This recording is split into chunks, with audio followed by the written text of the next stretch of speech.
السلام عليكم ورحمة الله وبركاته. إن الحمد لله نحمده ونستعينه ونستغفره ونعوذ بالله من شرور أنفسنا ومن سيئات أعمالنا. من يهده الله فلا مضل له ومن يضلل فلا هادي له وأشهد أن لا إله إلا الله وحده لا شريك له وأشهد أن محمدا عبده ورسوله صلى الله تعالى عليه وعلى آله وصحبه وسلم تسليما كثيرا. أما بعد فقد قال الإمام البخاري رحمه الله تعالى باب صنع الطعام والتكلف للضيف. قال حدثنا محمد بن بشار قال حدثنا جعفر بن عون قال حدثنا أبو العميس عن عون بن أبي جحيفة عن أبيه قال آخى النبي صلى الله عليه وسلم بين سلمان وأبي الدرداء فزار سلمان وأبا الدرداء فرأى أم الدرداء متبذلة فقال لها ما شانك؟ قالت أخوك أبو الدرداء ليس له حاجة في الدنيا. فجاء أبو الدرداء فصنع له طعاما فقال كل فإني صائم. الحديث.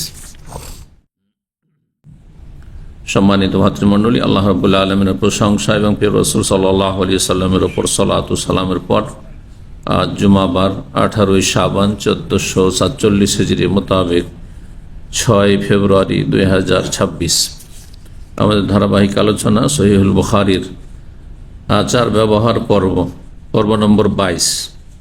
ইমাম বুখারী রাহিমাহুল্লাহর এই কিতাবুল আদব বা আচার ব্যবহার পর্বের অধ্যায় নম্বর 86 বলছেন এতে ইমাম বুখারী রাহিমাহুল্লাহ বাব সুনঈ তাম। এই অধ্যায় হচ্ছে মেহমানের জন্য খাবার প্রস্তুত করা। যদি আপনার বাড়িতে মেহমান আসে তাহলে খাবার প্রস্তুত করবেন, যদি অপ্রস্তুত থাকেন তাহলে এটি মেহমানের অতিথির হক। ওয়া তাকাল্লুফ লিদ-দাইফ, এবং মেহমানের জন্য অতিথির জন্য কষ্ট সংবরণ করা। মেহমান আসলে স্বাভাবিক কষ্ট হবে, সময় দিতে হবে, শ্রম মেহনত দিতে হবে।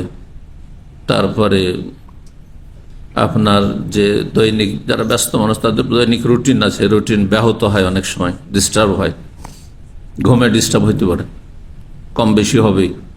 মেহমান আসলো, মেহমানের সাথে দেরি হয়ে গেল, হয়তো আপনার ঘুমাওয়ার অভ্যাস ছিল রাত্রে 9টা 10টায়, সেখানে অনেক সময় তার ব্যতিক্রম ঘটতে পারে, এটা স্বাভাবিক। কষ্ট সংবরণ করা, তাকাল্লুফ, তাকলিফ মানে কষ্ট, আর তাকলিফ কথাটি আমরা তকলিফ বলি, তাই না, বাংলায় ব্যবহার হয়। তবে তাকাল্লুফের আর একটি অর্থ হয় খাবার দাবার মেহমানের জন্য বিশেষভাবে প্রস্তুত করাকে। এটি উর্দু ভাষায় ব্যবহার হয়। আমার জন্য কোনো তাকাল্লুফ করবেন না, মেরে লিয়ে তাকাল্লুফ মত কিজিয়ে, লৌকিকতা করা, অর্থাৎ মেহমান এসছে সেই জন্য স্পেশাল কিছু খাবার তৈরি করা। সাধারণ খাবার আপনার বাড়িতে 3টা আইটেম হয়, 4টা আইটেম হয়, হয়তো আপনি 7টি 8টি করলেন, অতিরিক্ত কিছু করলেন। বাড়িতে আপনার হয়তো খাসির গোস্ত হয় না বা গরুর গোস্ত কম হয়, কিন্তু মেহমানের জন্য খান না হয়তো, কিন্তু মেহমানের জন্য তা করলেন। বিশেষ ব্যবস্থা নেওয়া, এটিকে তাকাল্লুফ বলা হয়। তো এই অর্থটি এখানে করা যেতে পারে, কারণ যেহেতু অতিথির বিষয় রয়েছে। ওয়া তাকাল্লুফ লিদ-দাইফ, আর অতিথির জন্য লৌকিকতা করা, অর্থাৎ বিশেষ খাবার এর ব্যবস্থা করা জায়েজ আছে যদি সেটা সীমা লঙ্ঘন না হয় তাহলে। আর একদিন বিশেষভাবে মেহমানদারি করা, একটু স্পেশাল, একটু ভালো করে মেহমানদারি করা ভালো খাবারের সাথে, এটি হচ্ছে মেহমানের হক। হাদিসের জায়েজাতু ইয়াউমু ওয়া লাইলা, এর আগে হাদিসটি আমাদের সামনে গিয়েছে, হাদিস নম্বর 6135। তাতে জায়েজাতু ইয়াউমুন ওয়া লাইলা, মেহমানের বিশেষ মেহমানদারি হচ্ছে একদিন এক রাত, 3 বার। একটু স্বাভাবিক যে আপনার বাড়ির খাবার দাবার নাস্তা দুপুর রাত হয়, তার চাইতে ভালো করবে।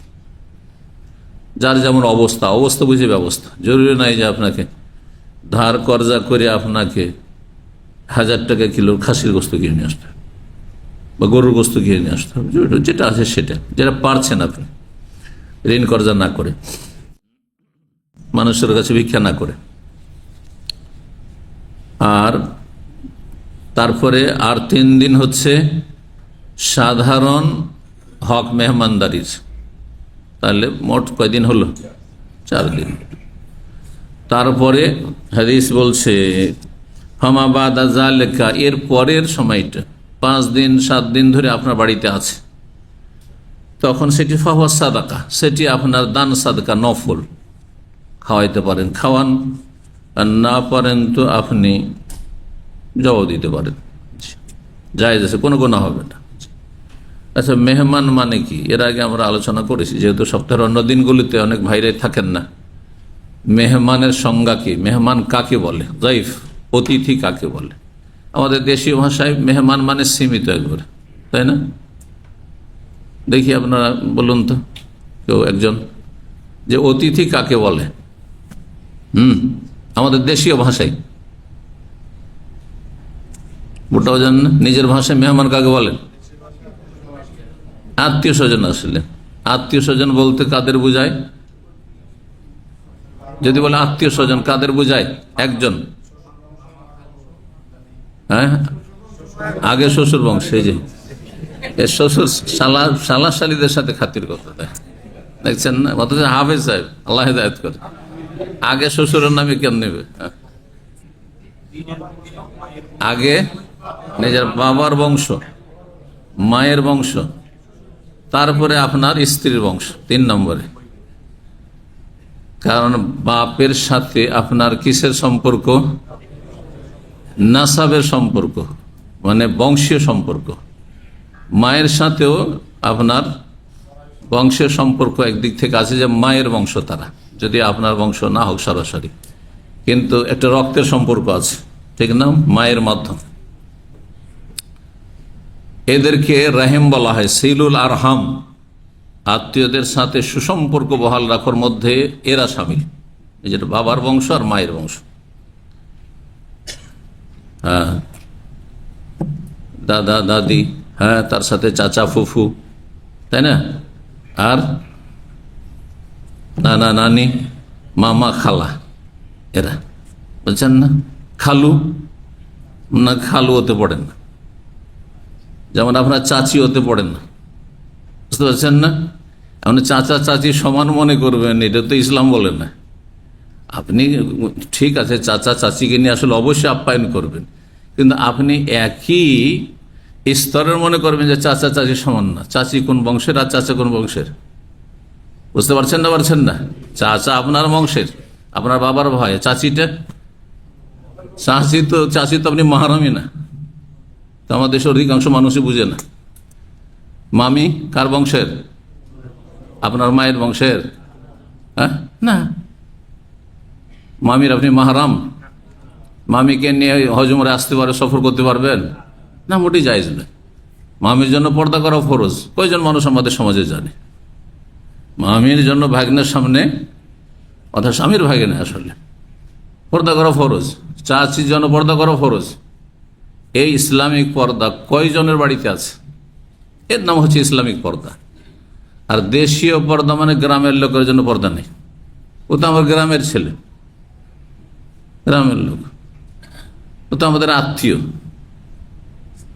চাচাতো ভাই, মামাতো ভাই, খালাতো ভাই, ফুফাতো ভাই, দোলা ভাই, দেবর, ভাসুর, পর্দা নেই না। এগুলো সব দেশীয় পর্দা।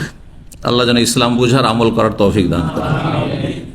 কি বলতে গিয়ে বললাম, আত্মীয় হচ্ছে এরা, বিশেষ করে শ্বশুর বংশ আত্মীয়। কিন্তু এই আত্মীয়তা কিসের মাধ্যমে হয়েছে? বিল মোসাহারা, আরবিতে বিল মোসাহারা। সেহর শ্বশুরকে বলা হয়, মানে বৈবাহিক সম্পর্কের মাধ্যমে। আল্লাহ বলছেন ফাজআলাহু নাসাবা ওয়া সিহরা। আল্লাহ রাব্বুল সেই সত্তা খালাকা মিনাল মা'i বাশারান, পানি থেকে আল্লাহ মানুষকে সৃষ্টি করেছেন, হ্যাঁ, শুক্রবিন্দু থেকে। ফাজআলাহু নাসাবা ওয়া সিহরা, তাদেরকে বিভক্ত করেছেন বংশীয় সম্পর্কে, বংশের সম্পর্ক, আর সেহরানের বৈবাহিক সম্পর্কে আপনার বাবা বিয়ে করেছিল, সেই জন্য ওই আপনার মামা বংশের সাথে আপনার আত্মীয়তা হয়েছে, তাই না? না হলে ওরা আপনার বংশের না। আর আপনি বিয়ে করেছেন, সেই জন্য হ্যাঁ আপনার শ্বশুর বংশের আপনার আত্মীয় হয়েছে। তো মুসাহারা বৈবাহিক সম্পর্কের মাধ্যমে যে আত্মীয়তা হয় সেটি 3 নম্বরে। 1 নম্বরে বাবার বংশ, যেটা আপনার বংশ। কারণ আপনি যখন ফ্যামিলি নেম লিখবেন তো আপনার নানার বংশের সাথে সম্পৃক্ত হবেন না দাদার বংশের সাথে? এটা হচ্ছে আসলে হচ্ছে আপনার বাবার বংশ। হ্যাঁ, আপনি মজুমদার, দেশি ভাষায় বলি, আপনি জাহারানি, গামেদি, হ্যাঁ, আপনার মায়ের দিকে কেন্দ্র করে বলছেন না বাপের দিকে? বুঝতে পারছেন না? জি।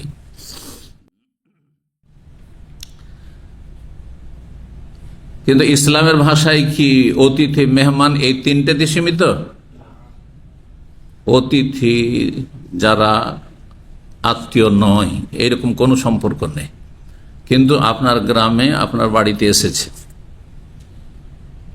আর সেখানে শহর নাই, গ্রাম অঞ্চল, পল্লীগ্রাম, সেখানে কোনো হোটেল, খাওয়া দাওয়ার কোনো রেস্টুরেন্ট নেই, আবাসিক কোনো হোটেল থাকার নেই। বুঝতে পারছেন না? যাবে কোথায়? পয়সা থেকে তো খেতে পাবে না। এক সময় ছিল গ্রামগুলোতে, যদিও এখন হতে লেগেছে, হয়তো খাওয়া দাওয়ার ব্যবস্থা, গ্রামের পাশে হয়তো হোটেল রেস্টুরেন্ট আছে, কিন্তু আবাসিক হোটেল নেই। থাকতে দিতে হবে না? থাকতে দিতে হবে। বাস চোর থেকে সাবধান। অনেকে আবার এসে মেহমানে চুরি করে, ওটা থেকে সাবধান। ভালো মানুষকে দেখছেন, বা যে ভালো মানুষ, বা সতর্কতার সাথে আপনি রাখবেন, বাইরে আপনার রুম থাকবে, জি, ঘর আপনার, বাড়ি আপনার যেন সুরক্ষিত থাকে ইত্যাদি। কিন্তু হক আছে, থাকতে দিতে হবে। না রাস্তায় ফুটপাতে ঘুমাবে, হ্যাঁ, ব্রিজের তলায়, না, মোটেই যাইজ নাই। আচ্ছা, মুসলিম হইলেও অমুসলিম পর্যন্ত হলে ব্যাস তার অনিষ্ট থেকে নিরাপদ থাকতে হবে। অমুসলিম ও মেহমান আরবদের হইতো প্রাচীন জাহিলি যুগে, নবী সাল্লাল্লাহু আলাইহি সাল্লামের কাছে কাফের মেহমান আসতো না, খেতে দিতেন না? না খেতে পাবে কোথায়? তখন কি হোটেল ছিল? আচ্ছা, অনেক সময় হোটেল আছে, কিন্তু ওর কাছে টাকা নেই। মুসাফির মানুষ এসছে, আপনার মেহমান না? ও কিন্তু মেহমান। তাহলে ইসলামের ভাষায় এতগুলো সবাই মেহমান, পরিচিত হোক অপরিচিত হোক, মুসলিম হোক অমুসলিম হোক, আত্মীয় হোক অনাত্মীয় হোক, বাপের বংশ হোক, মায়ের বংশ হোক, শ্বশুর বংশ, তবে কেউ কাছের কেউ দূরের, কিন্তু সবারই এগুলো হক রয়েছে, যে হকগুলির কথা বললাম।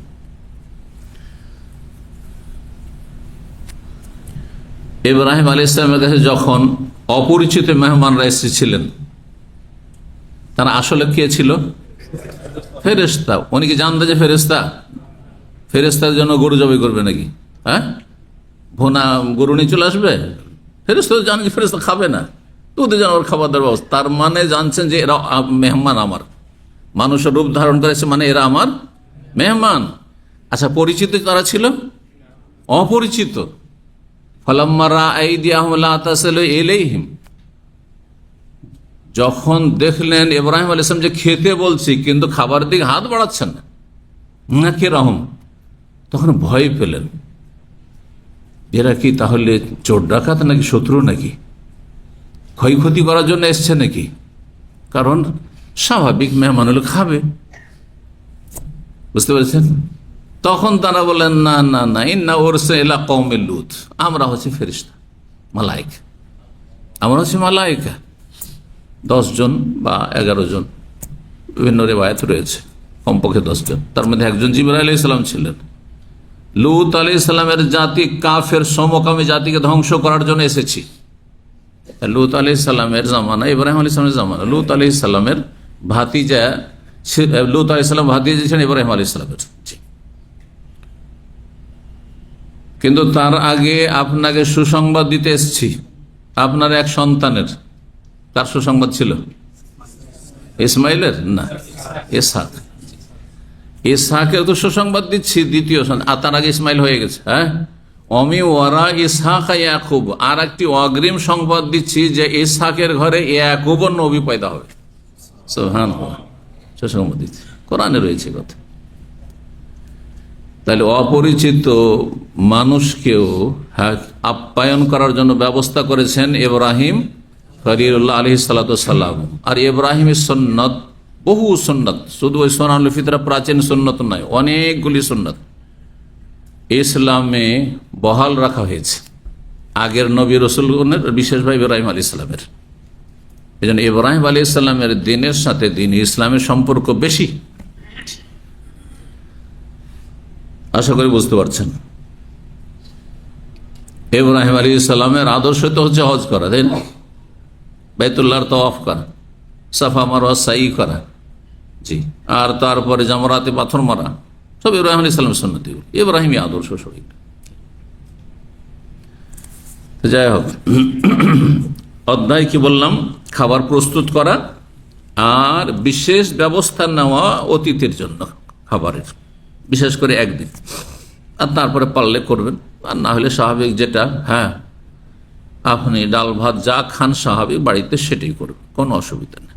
এতে মেহমানের কোনো কষ্ট পাওয়ার কোনো সুযোগ নেই। আমাদের সে অনেক জামাই বাবুরা শ্বশুর বাড়ি এসে থাকে, কোনো দোষণীয় নাই, 4 দিন থাকলে তো কোনো অসুবিধা নেই। তারপরেও যদি শ্বশুর সাহেব শাশুড়ি যদি আগ্রহের সাথে রাখে, কোনো অসুবিধা নেই। সপ্তাহ মাসও থাকেন আপনি, কোনো অসুবিধা নেই, ঘর জামাই থাকেন, জায়েজ আছে। আমাদের দেশে কিন্তু আইবে, এই টিভিটা আইবে না বাঙালি সমাজে, হ্যাঁ রে কত কাপড় বসে ঘর জামাই আছে, আস্তাগফিরুল্লাহ, জায়েজ, মাকরুহ নয়, বলগো। আপনার শ্বশুরের ছেলে সন্তান নেই, অথচ ছেলে সন্তান আছে ফালতু, কোনো কাজের না, ভালো একটা জামাই আছে, বলছে আমার সংসারে আমার এই জামাইয়ের প্রয়োজন, শর্ত যদি লয় যে আমার বাড়িতে থাকতে, অসুবিধা আছে নেই, আর থাকেন তো অসুবিধাটি কি আছে? বাস বাপ মার হক নষ্ট করিয়েন। আর অন্য ভাইয়েরা আছে, তারা দেখাশোনা করছে, অথবা বাপ মায়ের অনুমতি আছে, বাবা আমরা অভাবী মানুষ, তুমি থাকো দাও, বা অভাবী নয় কিন্তু তারপরে তুমি তোমার শ্বশুর শাশুড়ি সহযোগিতা করো, অসুবিধা আছে? অনুমতি কোনো অসুবিধা নেই, কিন্তু বাপ মার যদি আপত্তি থাকে, না ছেলে আমার কাছে থাকতে হবে, তখন বাপের কথা শুনতে, মায়ের কথা শুনতে হবে, শরীয়তের মাসলা জানতে হবে। কারণ আমাদের দেশে অনেক কুপ্রথা আছে, ভুল ধারণা আছে, জায়েজকে নাজায়েজ মনে করা হয়, আর নাজায়েজকে জায়েজ মনে করা হয় অনেকগুলি। যেমন বললাম যে চাচির সামনে, চাচির সাথে ওর গল্প করছে, মায়ের মতো, চাচি মানে মায়ের মতো, মামি মানে খালার মতো, না মোটেই না। কোথায় খালা, বেমানজিলাত রুম, মায়ের মর্যাদার, কোথায় মামি, নন মাহারাম আপনি তার। তাহলে নাজায়েজকে জায়েজ মনে করছেন আপনি, আর এখানে ঘর জামাই হওয়া জায়েজকে নাজায়েজ মনে করছেন আপনি। এটা হচ্ছে আমাদের সমাজে দিন সম্পর্কে সঠিক জ্ঞান না থাকার কারণে এসব আসলে। এই জন্য দিনের জ্ঞান অর্জন করা কত যে গুরুত্বপূর্ণ, এই বিষয়গুলি যখন আসবে তখন বুঝতে পারবে যে আমি কতটা পিপাসিত ইসলামী জ্ঞানের জন্য, কত আমার জীবনে শোচনীয়তা রয়েছে। পয়সা অনেক আছে কিন্তু ইসলামের কোনো জ্ঞান নেই, যার ফলে না জেনে মেলা নাজায়েজ কাজ করছেন। জানলে নাজায়েজ হারাম করতেন, না আল্লাহকে ভয় করেন আপনি হয়তো, জি, জায়েজ কাজকে আপনি নাজায়েজ মনে করছেন। আপনি 6139 নম্বর হাদিস, হাদিস বর্ণনা করছেন আবু জুহাইফা রাদিয়াল্লাহু তাআলা আনহু, সাহাবী। তিনি বলেছেন আখান নবী সাল্লাল্লাহু আলাইহি ওয়াসাল্লাম বাইনা সালমান ওয়া আবি দারদা, নবী সাল্লাল্লাহু আলাইহি ওয়াসাল্লাম ভ্রাতৃত্ব বন্ধন স্থাপন করেছিলেন সালমান ফার্সি এবং আবু দারদা রাদিয়াল্লাহু তাআলা আনহুমার মাঝে। মদিনায় যখন মুহাজিররা হিজরত করে গেলেন, দেখলেন যে এরা তো সব নিঃস্ব, সর্বহারা, এদের কিছু নেই, না বাড়ি আছে, থাকার জায়গা আছে, না খাবার দাবার ব্যবস্থা আছে, না ইনকাম কোনো সোর্স আছে। আস্তে ধীরে হয়তো ইনকাম শুরু হবে, কারণ মুহাজিররা ব্যবসা বাণিজ্য ভালো বুঝতো। আনসারীরা যেমন কৃষিকাজ ভালো বুঝতো, তেমন মুহাজিররা ব্যবসা বাণিজ্য ভালো, মক্কার লোকেরা ব্যবসা বাণিজ্য ভালো বুঝতো। আনসারীদের জমি জায়গায় ছিল, খেজুর বাগান ছিল মদিনায়, মদিনার লোকদের, কিন্তু মক্কার লোকেরা ব্যবসা বিজনেস আগে থেকে। আর রেহিলাতা শীতায় ওয়াসাইফ, আল্লাহ সূরায় কুরাইশে বলেছেন যে শীতকালে আর গ্রীষ্মকালে তারা দুটো বাণিজ্যিক সফর করত। শীতকালে গরম দেশে যেত ইয়ামানের দিকে, আর গ্রীষ্মকালে ঠান্ডার দেশে, শাম দেশে, প্যালেস্টাইন, সিরিয়া, লেবানন, সেদিকে যেত। আর তারপরে সে শাম দেশ থেকে, সিরিয়া থেকে আর প্যালেস্টাইন থেকে, সেখান থেকে পণ্য নিয়ে এসে মক্কায় কিছু বিক্রি করলো, আর মক্কায় বিক্রি করে বাকি সামান নিয়ে ইয়ামান চললো। আর ইয়ামান থেকে তখন ইয়ামানের কিছু সামান নিয়ে, আর ওই শাম দেশে অনেক সামান সেখানে পাওয়া যায়, কিন্তু সেটা না মক্কায় পাওয়া যায় না ইয়ামানে পাওয়া যায়, যেমন জৈতুন, হ্যাঁ, এরকম মেলা কিছু আছে যেগুলির ফলন সেখানে হইতো। এসব নিয়ে তখন ভারতে চললাম। ভারত মহাসাগরের যেসব আপনার তীরবর্তী এলাকা, সেসব এলাকাতে তারা ব্যবসা বাণিজ্য করতে যেত। কেরালায়, তারপরে চেন্নাই, মাদ্রাজে, তারপরে আপনার বরগুনায়, তারপরে চিটাগাঙে, এইসব এলাকায় এইভাবে ব্যবসা বাণিজ্যের আদান প্রদান সেই যুগে 1400 বছর আগে হইত। আর এইভাবে যখন ইসলাম আসলো, সাহাবায়ে কেরামগণ ব্যবসা করতে যেতেন, ইসলামের কথা পৌঁছে। এই নয় যে দায়ী হয়ে আলেম হয়ে শুধু তার দায়িত্ব ইসলামের কথা বলা। প্রত্যেকে আপনাদের মতো সাহাবায়ে কেরাম প্রত্যেকে নিজের ব্যবসা বাণিজ্য করছে আর ইসলামের দাওয়াত দিচ্ছে। প্রথম দাওয়াত দিচ্ছে আখলাক, চরিত্র, সততা, আমানতের মাধ্যমে, যে একটা পয়সা কোনো অমুসলিম হিন্দুদের সাথে নয় ছয় করবে না, হ্যাঁ, ওয়াদা খেলাফি করবে না। এই চরিত্র দেখে অধিকাংশ অমুসলিম হিন্দুরা মুসলমান হয়েছে। ভারত উপমহাদেশের অধিকাংশ মুসলিম হচ্ছে এইভাবে। জি, জেহাদের মাধ্যমে তারা ইসলাম গ্রহণ করেনি, ইসলাম গ্রহণ করেছে ভারতবাসী যারা মুসলিম। আমরা ভারত উপমহাদেশে, মানে তখনকার ভারত, পাকিস্তান, বাংলাদেশ, এখনকার যে ভারত, পাকিস্তান, বাংলাদেশ, সব বার্মা পর্যন্ত অধিকাংশ ভারতবাসীরা যারা আজকাল মুসলিম, তাদের পূর্বপুরুষরা ইসলাম গ্রহণ করেছে সাহাবায়ে কেরাম, তাবেঈনদের উত্তম চরিত্রে প্রভাবিত হয়ে। বলুন আলহামদুলিল্লাহ। তলোয়ারের দ্বারা ইসলাম প্রচার হয়নি ভারতে, বরং উত্তম আখলাক চরিত্রের দ্বারা ইসলাম প্রচার হয়েছে। এবং আরব ব্যবসায়ীদের মাধ্যমে ইসলাম প্রচার হয়েছে অধিকাংশ ক্ষেত্রে, সামান্য অন্য সূত্র দিয়েও ইসলাম প্রচার হয়েছে। কিন্তু যেই ইসলামটি সাহাবায়ে কেরাম, তাবেঈনদের মাধ্যমে ভারতে গিয়েছে, তাওহীদ সুন্নাহ ভিত্তিক গেছে, শিরক মুক্ত গেছে।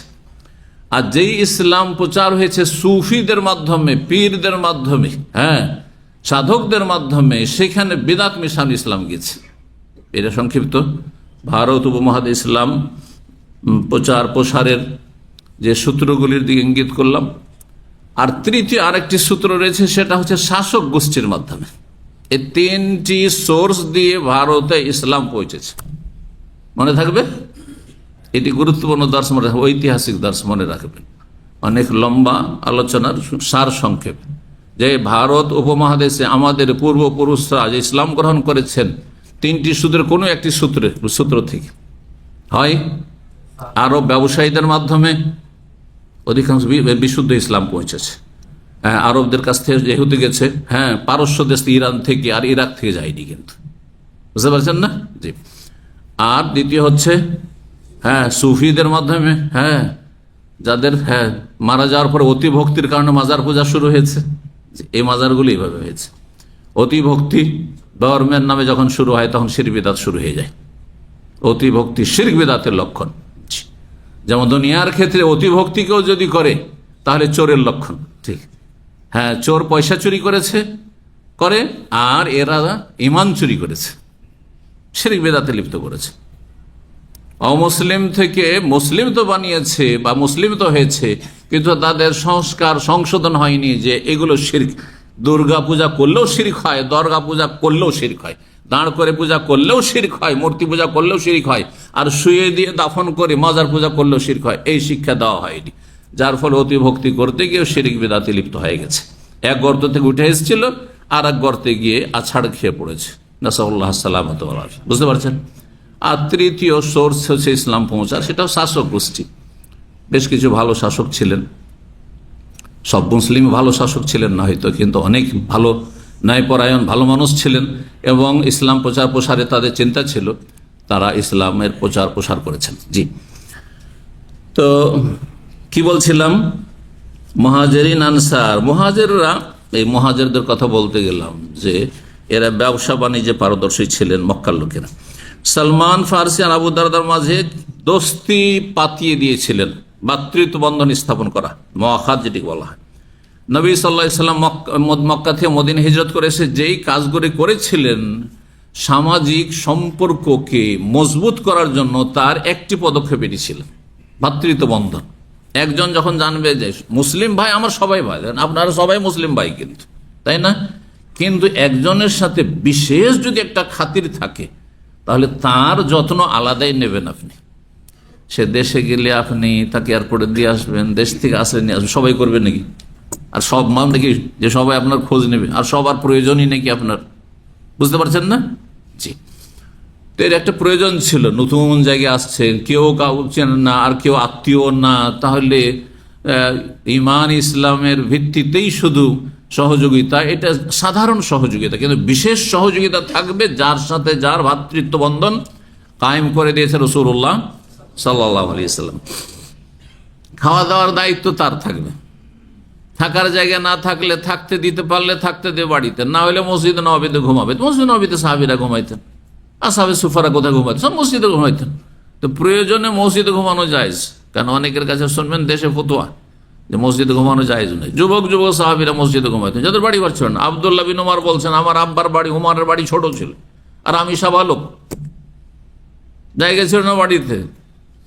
বাপের কোন একটা ছোট্ট একটা কোণে ঘর আছে, একটা ঘর আছে, স্বামী স্ত্রী ঘুমাই, তো ওখানে সাবালক ছেলে কি করে মসজিদে ঘুমাইতে? আর সাবালক মসজিদ ঘুমাবে, স্বপ্ন দোষ হবে না? কারণ আমাদের দেশে বিদাতি মহলের ওলামারা বলে যে না, মসজিদে ঘুমানো জায়েজ নাই, বিশেষ করে যুবকদের জন্য আরো জায়েজ নাই। ওদের মধ্যে শুধু বেরিয়ে এসছে কারা চিল্লাওয়ালা ভাইরা, ওরা বলে দেখছে যে মসজিদ ছাড়া তো আমাদের উপায় নেই, ওদের মজাবই কিন্তু জায়েজ নাই, কিন্তু ওরা আবার জায়েজ করে দিয়েছে, বুঝতে পারছেন না? হ্যাঁ, তাদের চিল্লার খাতিরে। তো চিল্লার খাতিরে জায়েজ না, শরীয়তের খাতিরে ফিকহি মাসলা প্রয়োজনে জায়েজ আছে। আমার বাড়ি থাকলে মসজিদে ঘুমাবো না, কিন্তু আমি মুসাফির মানুষ আর আমার কাছে পয়সা নাই যে আমি হোটেলে থাকবো, তাহলে কি রাস্তাতে ঘুমাবো? না, মোটেই না, মসজিদে ঘুমাই দিয়ে দিতে হবে। যে এটা হচ্ছে যদি মসজিদ কর্তৃপক্ষ দেয়, সে না দেয় কোথাও আইনে বাধা, সেটা ভিন্ন বিষয়, কিন্তু শরীয়তে আপন জায়গায় সেটা মাকরুহ নয়, জায়েজ রয়েছে যুবকদের জন্য, জায়েজ প্রয়োজন থাকলে। জি, আচ্ছা, স্বপ্নদোষ হয়ে গেল, তাহলে কি করবে? গুনাহগার হয়ে গেল? ইচ্ছা করে স্বপ্নদোষ হয়েছে নাকি? অনেক যেমনই স্বপ্নদোষ হবে সাথে সাথে মসজিদে বেরে পাক পবিত্র গোসল করে আসবে, পাক পবিত্র হয়ে আসবে, বুঝতে পারছেন না? আচ্ছা, এইখানে যারা মসজিদে খাদেম, একটা মজার কথা শোনেন, মসজিদের খাদেম যারা মসজিদে অনেক সময় ঘুমায়, বা আমাদের দেশ এখানে তো না হয় মসজিদের খাদেমের বাইরের রুম আছে, কিন্তু বাংলাদেশে অনেক সময় মসজিদের সাথে মসজিদ দিয়ে বেরিয়ে আসতে হয়, কারণ ওদের একটা বাড়াবাড়ি চরমপন্থার ফতোয়া আছে কি, যে যদি স্বপ্নদোষ হয়ে যায়, কারণ অধিকাংশ ইমাম মুয়াজ্জিনগুলো দেশের কি থাকেন, বিনা পরিবারে একাই থাকে, তো কিভাবে যাবে? মসজিদ দিয়ে তো হেঁটে যেতে হবে। তো বলছে যে পুরা পা রাখবে না মসজিদে, বিরুদ্ধ আঙ্গুল দিয়ে কোনো রকম করে মসজিদে একটু করে ঠেকিয়ে চলে যাবে। আস্তাগফিরুল্লাহ, বলি হাস্যকারী সব ফতোয়া আছে আমাদের দেশে। জি, বাড়াবাড়ি কথা এগুলো আসলে। তো যাই হোক, ফাজারা সালমান আবু দারদা, একদিন সালমান রাদিয়াল্লাহু তাআলা আবু দারদার সাথে দেখা করতে গেলেন বাড়িতে, গিয়ে দেখলেন যে আবু দারদার নেই, আর ফারা উম্মাদ দারদা, দারদার মাকে মানে আবু দারদার স্ত্রীকে দেখলেন মুতাবাজ্জিলাতান, নিম্নমানের পোশাকে, জীর্ণ শীর্ণ অবস্থায়, একবারে পুরাতন, আর কেমন উস্কো খুস্কো হয়ে আছে, আর মানে কোনো সাজগোজ নেই, অথচ নতুন বিয়ে হয়েছে, অন্য রেওয়ায়েতে রয়েছে। কিন্তু দেখলেন যে এই অবস্থা কেন? আরে স্বামী আছে যেখানে, আর বিবাহিতা, তো একটু সাজগোজ থাকে, ভালো একটু পরিষ্কার পরিচ্ছন্ন কাপড়ে থাকবে। ফাকাল আল্লাহ, তখন তাকে জিজ্ঞেস করলেন, মা শানুকে, কি অবস্থা, কি ব্যাপার তোমার? ভাইয়ের স্ত্রীকে বলছেন এ কথা। তাহলে বোঝা গেল যে শালীনতার সাথে কোনো পুরুষ, বেগানা পুরুষ হইল অন্য মহিলার সাথে কথা বলতে পারবে, যদি সেখানে ফিতনার আশঙ্কা না থাকে। কিন্তু কি ব্যাপার বলতে গিয়ে অনেক ব্যাপার যদি হয়ে যায়, এই খাতরা থাকে, যদি রিস্ক থাকে, তাহলে জায়েজ নয়, বুঝছেন না? এই জন্য কেউ যদি কারো সাথে আপনার সরাসরি সামনাসামনি কথা ছাড়াও, ধরেন হোয়াটসঅ্যাপে, সোশ্যাল মিডিয়াতে কোনো একটি মেসেজ দিল, তার উত্তর দিলেন, আর তাদের ফিতনার আশঙ্কা না থাকে, তো মহিলা পুরুষের সাথে প্রয়োজনে কথোপকথন বা আপনার যেটাকে আপনার এই ভাষা বলছেন চ্যাটিংটা মানে অনেক লম্বা, যদি বুঝেন তো ভুল কথা না, অনেক লম্বা কথা যাবে না, প্রয়োজনের কথা, কোনো কথা জিজ্ঞেস করলো, আপনি উত্তর দিলেন, সালাম দিল, সালামে জবাব দিলেন, কি বলতে চাই উত্তর দিলেন, কোন আলেমকে প্রশ্ন করলো, প্রশ্নের উত্তর দিলেন, না জায়েজ হবে? জায়েজ। কিন্তু সেখানে যদি অতিরিক্ত কথা হয়ে যায়, প্রয়োজনের বাইরে হয়ে যায়, যেটা ফিতনার দিকে ধীরে ধীরে নিয়ে যায়, একদিনে নিয়ে যাবে না, এক সপ্তাহ নিয়ে যাবে না, কিন্তু 2-4-6 মাসে ফিতনার দিকে নিয়ে যেতে পারে, তাহলে তখন সে রাস্তা বন্ধ করা ওয়াজিব, সে রাস্তা খোলা রাখা হারাম, গুনার কাজ। বুঝতে পারছেন? যেখানে আপনি দেখছেন আমি যুবক মানুষ, এই জন্য বলছি যে আমাদের অনেক যুবক দিনী ভাইরা রয়েছে, যুবক দিনী ভাইরা। আরে এক ছেলে জানতাম, ওর বিয়েও পর্যন্ত হয়নি। আরে বিয়ে হয় তাও তো একটা গুনাহ থেকে বাঁচার একটা ব্যবস্থা হয়ে গেছে। আর মহিলা হোয়াটসঅ্যাপ গ্রুপ প্রশ্ন উত্তর খুলে বসে আছে।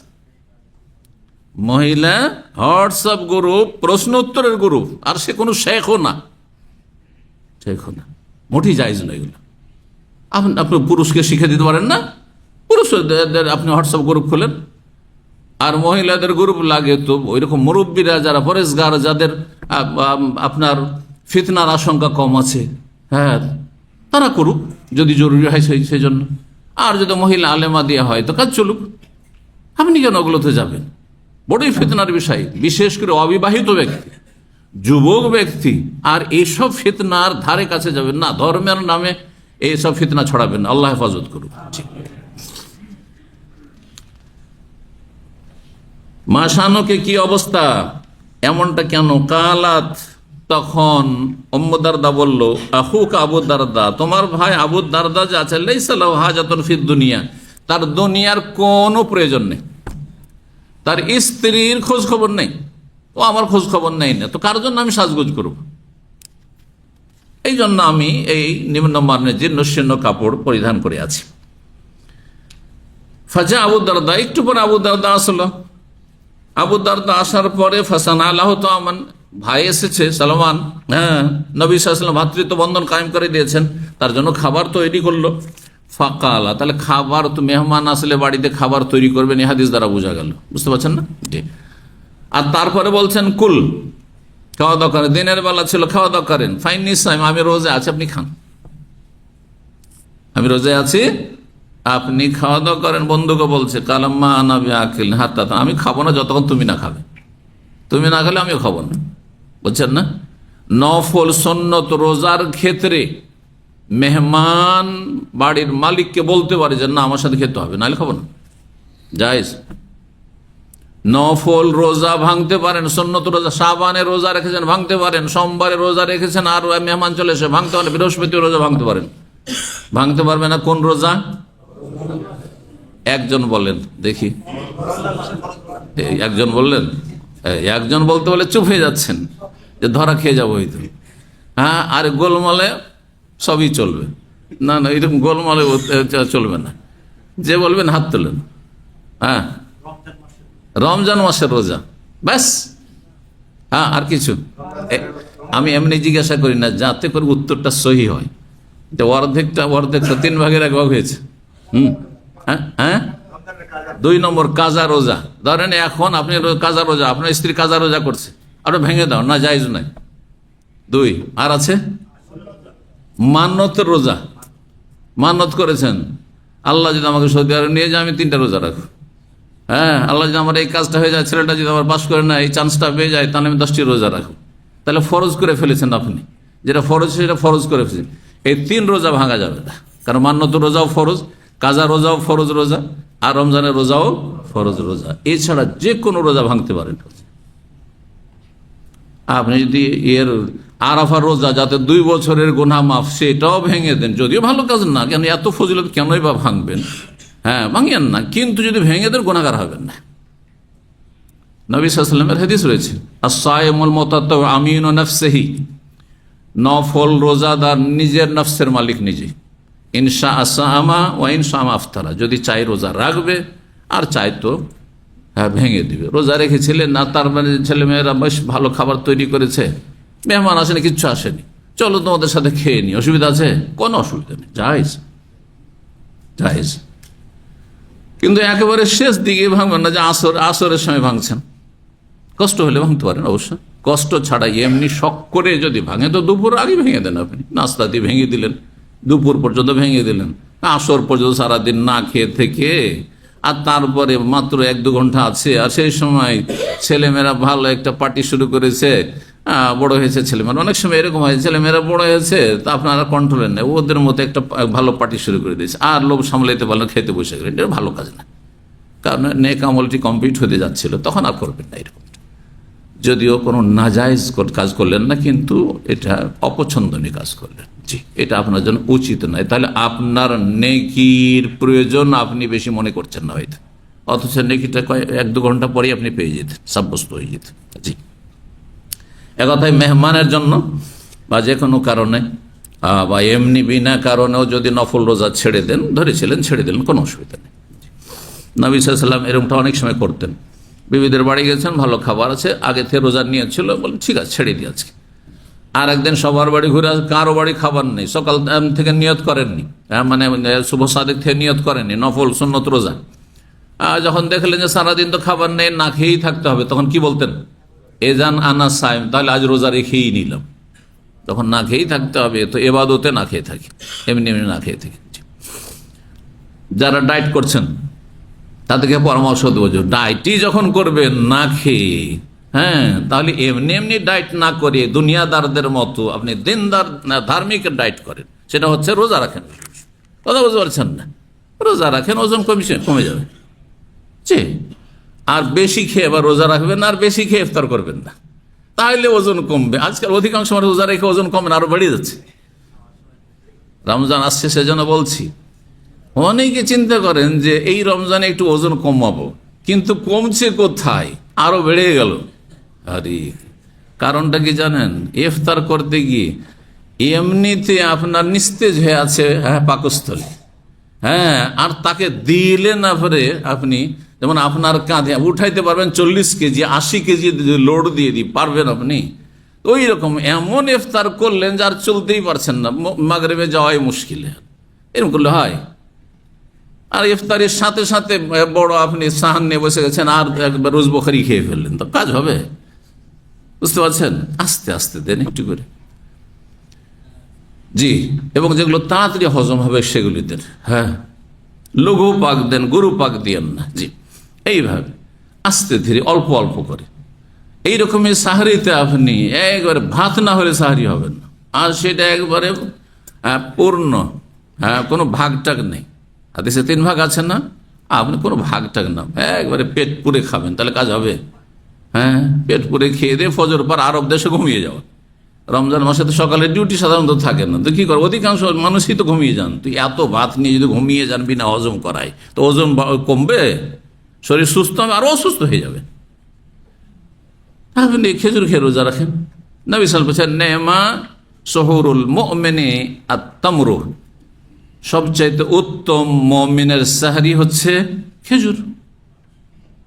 ইফতারি করাও খেজুর দিয়ে সুন্নত, আর সাহরিও যদি আপনি খেজুর খেয়ে করেন এটা বেশি ভালো। জি, আর অন্য খাবারও যদি খান কোনো অসুবিধা নেই, ভাত খান, রুটি খান, যাই খান, কিন্তু আপনি কম পরিমাণ খান, দেখবেন যে ওজন কন্ট্রোল হবে। যে কথাটা বলছিলাম, ইবাদত করে যদি শরীরকে সুস্থ রাখেন এটা বেশি ভালো, আল্লাহ সন্তুষ্টি হইলো, আর সান্নিধ্য লাভও হইলো, আর জান্নাত যাওয়ার উপায় হইলো, জাহান্নাম থেকে বাঁচার উপায় হইলো, আর শরীরটাও সুস্থ থাকলো, দিন দুনিয়া দুটাই হইলো। রব্বানা আতিনা ফিদ দুনিয়া হাসানা ওয়া ফিল আখিরাতি হাসানা, শুধু দোয়া করলে হবে, কাজে কর্মও করতে হবে। জি, তো আবু দারদা রোজাদার ছিলেন, বলেন যে আমি রোজা আছি, আপনি খান। যে মা নাবি আকেলিন, সালমান কি বললেন, আমি খাবো না হাত্তা তাকল, আপনি না খেলে, ফাকালা, তখন খেয়ে ফেলে। আচ্ছা ঠিক আছে, রোজা তো ভাঙলেন বন্ধুর কথায়। ফালাম্মা কানাল্লাইলো, যখন রাত হয়েছে, এসা পড়ে জাহাবা আবু দারদা ইয়াকুম, আবু দারদা তখন তাহাজ্জুদ পড়া শুরু করছে।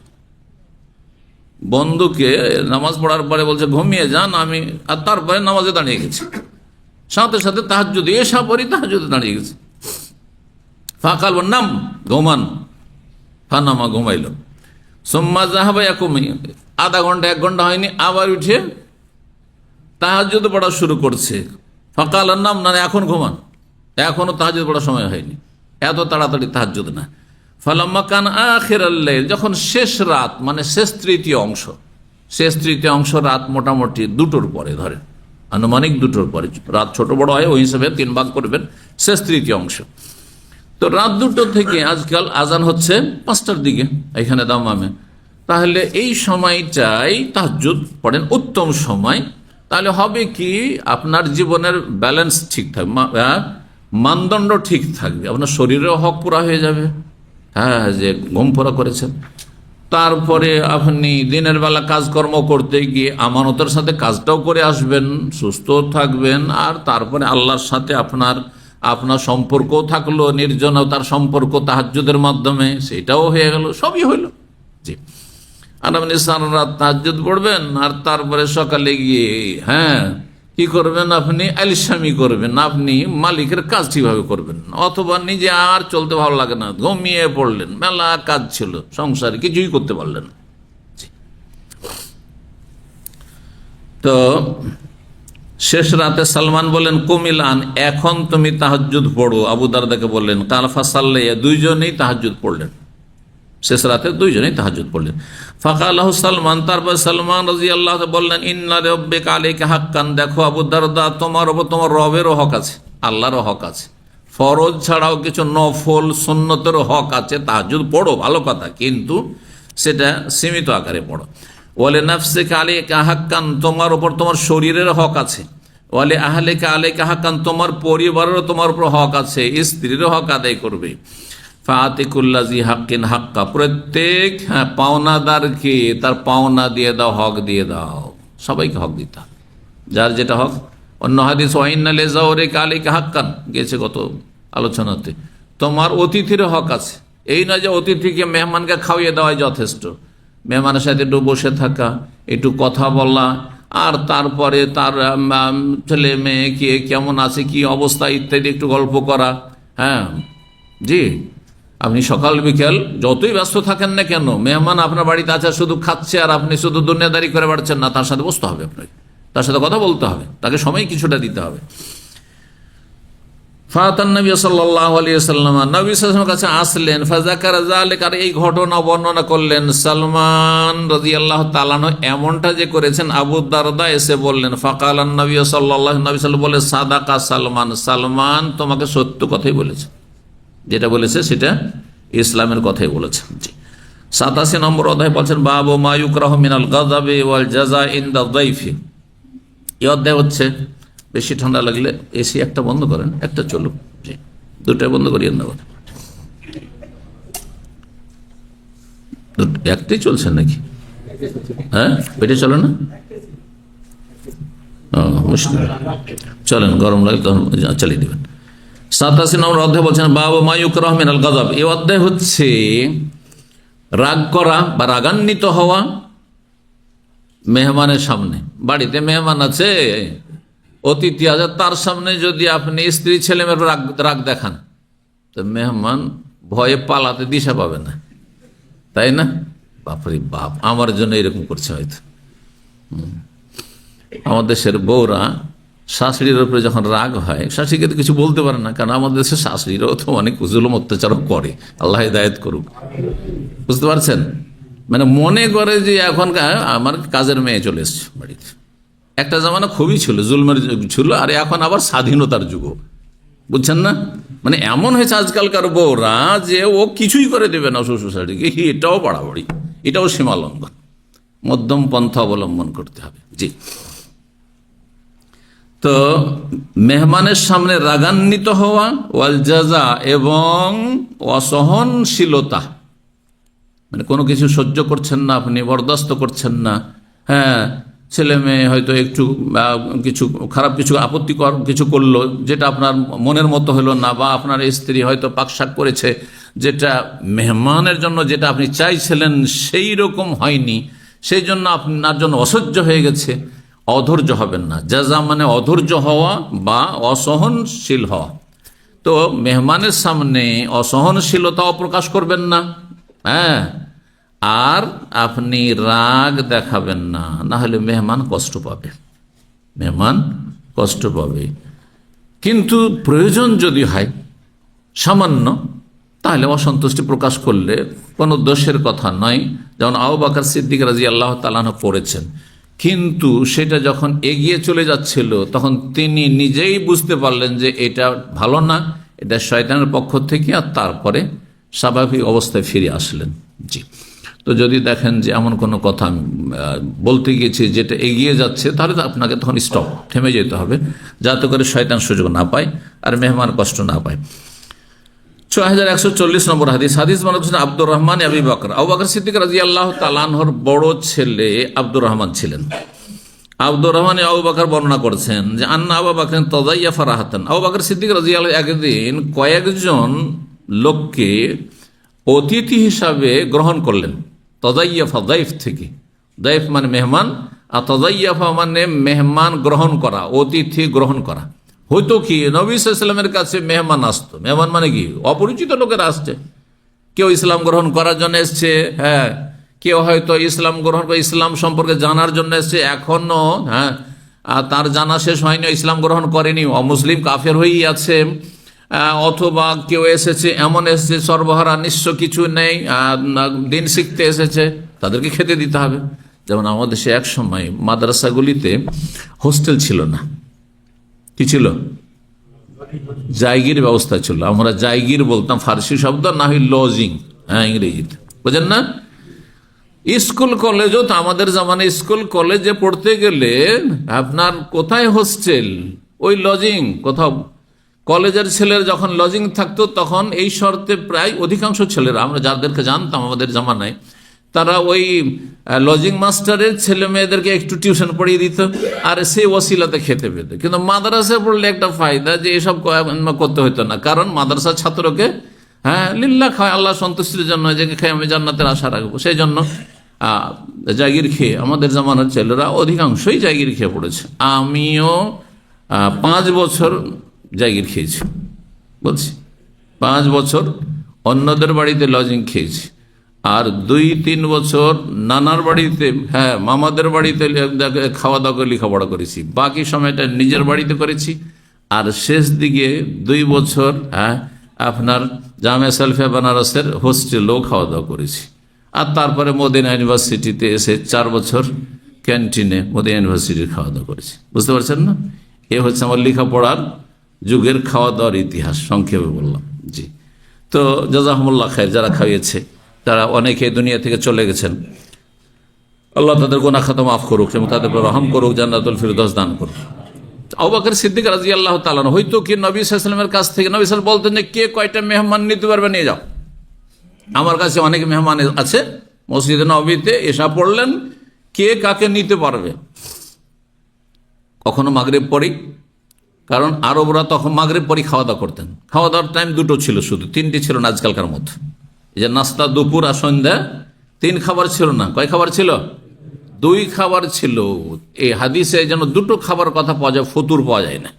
আরবিতে নাস্তা কি বলছে? ফতুর বলছে না? ফতুর শব্দটি পাওয়া যায় না। ইফতার মানে রোজা ইফতারি পাওয়া যায়, কিন্তু ফতুর বলে কোনো খাবার ছিল না। গাদা ছিল আর আশা ছিল। গাদা সকাল 10টা থেকে নিয়ে আপনার জোহর পর্যন্ত, বা জোহর পরে 1টা-2টা পর্যন্ত, এটার নাম গাদা। আর আশি একবার সন্ধ্যাবেলার দিকে, মাগরিবের আগে অথবা মাগরিবের পরে, কখনো এশা পরে, কিন্তু সাধারণত এশা পরে যেত না, মাগরিবের আগে অথবা পরে যে খাবার হয়তো আশি থেকে আশা, সন্ধ্যাবেলার খাবার। এই 2টো খাবার ছিল ওই জামানায়। তো কখনো মাগরিব পরে, কখনো এশা পরে নবী সাল্লাল্লাহু আলাইহি ওয়াসাল্লাম বলতেন যে কে কয়জন নিয়ে যেতে পারবে নিয়ে যাও। কেউ 1জন নিলেন, কেউ 2জন, কেউ 3জন, কেউ 5জন। অন্য হাদিস রয়েছে যে অমুক 5জনকে নিয়ে চলে গেলেন, নবী সাল্লাল্লাহু আলাইহি ওয়াসাল্লাম বাকি সবাইকে নিয়ে গেলেন। এইভাবে যার বাড়িতে যা আছে গিয়ে খাওয়াইতেন। তো কয়েকজন রাহাত, 3জন থেকে 9-10 জন পর্যন্ত রাহাত বলা হয়, মানে ক্ষুদ্র একটি দল। ক্ষুদ্র একটি দলকে, কয়েকজনকে নিয়ে গেলেন আবু বকর সিদ্দিক রাদিয়াল্লাহু মেহমান হিসাবে। ফাকালে আব্দুর রহমান, তারপর আব্দুর রহমান ছেলেকে বললেন, দুনাকা আযিয়াফাকা, নাও তোমাদের মেহমান তুমি। আর ফাইন্নী মুনতালিকুন ইলান নবী সাল্লাল্লাহু আলাইহি ওয়াসাল্লাম, আমার একটু কাজ আছে, আমি নবী সাল্লাল্লাহু আলাইহি ওয়াসাল্লামের কাছে যাচ্ছি, নবী সাল্লাল্লাহু আলাইহি ওয়াসাল্লামের বাড়ি যাচ্ছি আমি, আমার কাজ আছে। মেহমানগুলি তোমাদেরকে দিয়ে গেলাম, এদেরকে খাওয়া দাওয়া করিয়ে দিও। এখান থেকে বোঝা গেল যে যদি বাড়ির যিনি প্রধান, তার যদি ব্যস্ততা থাকে, তো তিনি এমন কাউকে দায়িত্ব দিবেন মেহমানদের খোঁজ খবর নেওয়ার জন্য, তাদের আপ্যায়নের ব্যবস্থা করার জন্য। আর তারপরে তিনি বাড়ির বাইরেও থাকতে পারেন। বলছেন যে আমি নবী সাল্লাল্লাহু আলাইহি ওয়াসাল্লামের কাছে যাচ্ছি। ফাফরুগ মিন কিরাহুম ক্বাবলা আন আজি, আমার ফিরে আসার আগে তাদের মেহমানদারি শেষ করে দিও, মানে তাদের খাওয়িয়ে দিও। সন্ধ্যাবেলা ছিল, মাগরিব ফান্তালাকা আব্দুর রহমান তখন গেলেন ফাতাহুম বিমা ইনদাহু, বাড়ির ভিতরে গেলেন মায়ের কাছে, আর যাওয়ার পরে তাদের কাছে নিয়ে আসলে যা বাড়িতে ছিল। তাহলে এখানে স্পেশাল কোনো খাবার তৈরি হয়নি, এভাবে মেহমানদারি করতে পারে, কোনো অসুবিধা নেই। হঠাৎ করে মেহমান এসেছে ধরেন আমার এখন, আর গিয়ে এখন যদি খাবার তৈরি করতে বলি তো মাগরিব হয়ে যাবে, ঠিক না? তো বাসাতে যা আছে তাই ভাগযোগ করে খেয়ে নিলাম, যা আছে আমার জন্য তাই খাবে, কোনো দোষের কথা নেই, জরুরি নয়। আর আপনি কখনো এটা গায়েব মনে করবেন না যে আমাকে এইভাবে সাধারণ ডাল ভাত খাইয়ে দিল, সবজি ভাত খাইয়ে দিল, না, যা আছে মা আজার যা উপস্থিত তাই খাওয়াবে আপনাকে। তো যা কিছু ছিল নিয়ে আসলেন কে? আব্দুর রহমান। ফাকালা, এসে বললেন ইতামু, আপনারা খাওয়া দাওয়া করে নেন। মেহমানদেরকে বললেন এই ছেলে যে আপনারা খাওয়া দাওয়া করে নেন। ফাকালু, তখন এই মেহমানরা বললেন আইনা রব্ব মানজিলেন, না, আমাদের এই বাড়ির মালিক কোথায়? রব মানে মালিক, এখানে রব মানে আল্লাহ না, আল্লাহর একটি নাম হচ্ছে কি? রব। কিন্তু আর রব আলিফ লাম দিয়ে যখন বলবেন তখন আল্লাহর জন্য খাস, কোন মানুষকে আর রব বলতে পারবেন না। কিন্তু রব্বুল মানজিল বাড়ির মালিক, রব্বুল বাইত বাড়ির মালিক, রব্বুল মাল পয়সার মালিক, ধন সম্পদের মালিক, রব্বুস শারিকা কোম্পানির মালিক বলতে পারে, জায়েজ আছে। বুঝতে পারছেন না? ইজাফত করে। জি, এই জন্য আরব দেশে গৃহিণীকে কি বলা হয়? রব্বাতুল বাইত। জি, গৃহিণী। তো এই বাড়ির মালিক কোথায়? কালাইতামু, আপনারা খাওয়া দাওয়া করেন। হ্যাঁ, আইনা রব্ব মানজিল, না, বাড়ির মালিক কোথায়? তো বলেন যে নেই, উনি বাইরে আছেন, আপনারা খাওয়া দাওয়া করে নেন। কালু, কিন্তু তারা কি বললো? মা নাহনু বিআকিরিন হাত্তা ইয়াজিবু মানজিলানা, আমরা খাবো না যতক্ষণ পর্যন্ত বাড়ির মালিক না আসবে। আরবদের এটি ট্রেডিশন ছিল প্রাচীন যুগ থেকেই, যে বাড়ির মালিক সাথে না নিয়ে একা খাবেন। এটি কিন্তু সুন্নত, করলে ভালো, এতে অনেক ফায়দা আছে। হ্যাঁ, এতে আপনার সম্পর্কে কুধারণা হবে না। আপনি বাড়ির মালিক আর আপনার বাড়িতে মেহমান আছে, তার সাথে বসে যদি খান।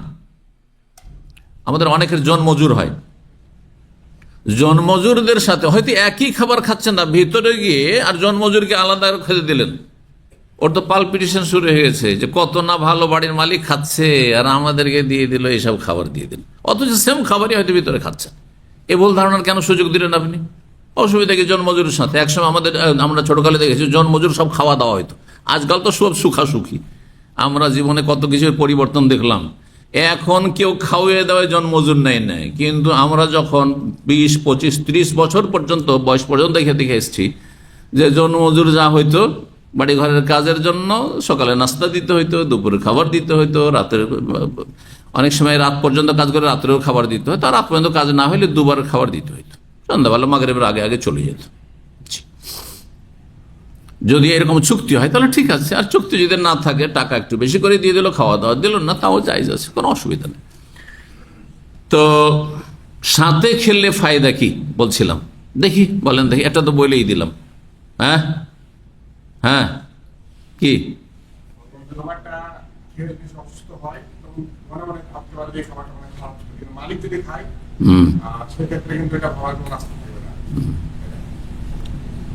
খাবার তো মানুষ জিভাতে খেলে বুঝে ভালো না মন্দ, ওইটা মালিক খেলে কি? আচ্ছা, একটা খাবার যদি নিম্ন মানের হয় আর মালিক যদি সাথেও খায় তো ওটাকে ভালো বলবে নাকি? কারণ খাবার খেতে সুস্বাদু না সুস্বাদু নয়, ভালো লাগলো না মন্দ লাগলো তো জিভাই তো বলে দিচ্ছে, এটা নয়।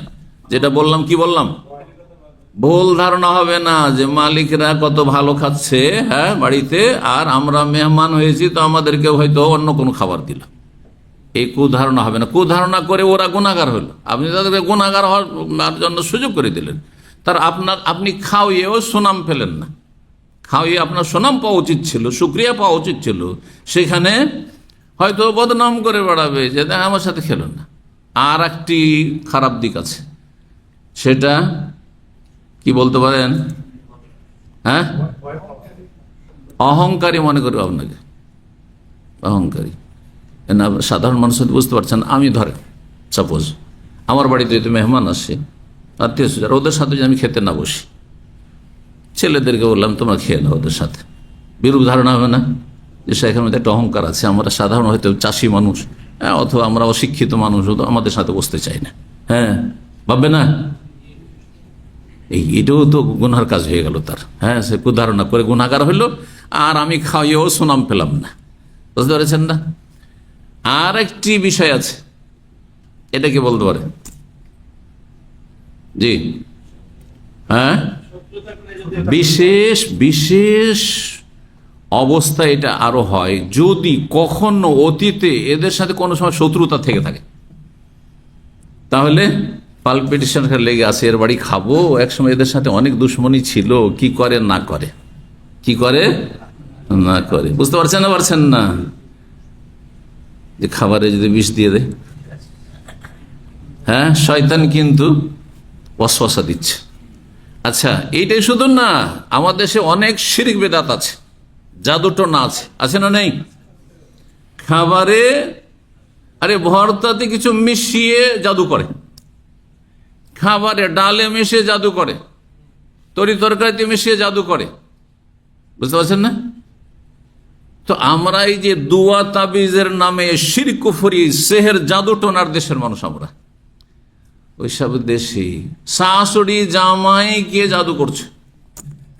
শুধু তাই না, এখানে এক ভাই আছে আছে আমার সামনে, আমি দেখতে পাচ্ছি, কিন্তু আমি বলবো না যে কোন ছেলে কোন মানুষ,